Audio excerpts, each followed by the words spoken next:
You ask Tiger to calculate. This deals with finding the midpoint between 2 points.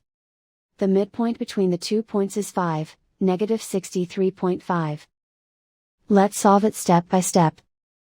Plot the 2 points and calculate the midpoint using the formula. The coordinates of point 1 are, x1 equals negative 25, y1 equals negative 35.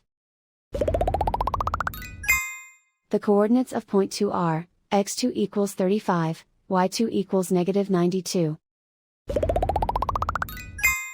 PM represents the midpoint of the 2 points.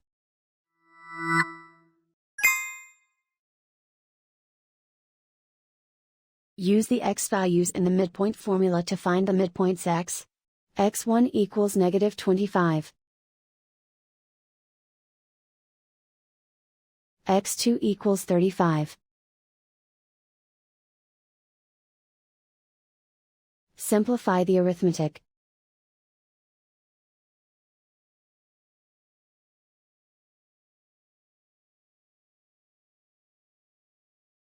Use the y values in the midpoint formula to find the midpoints y.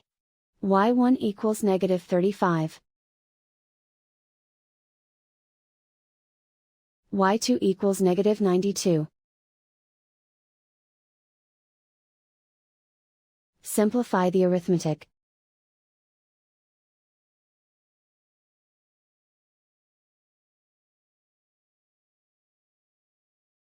And so, the midpoint is 5, negative 63.5.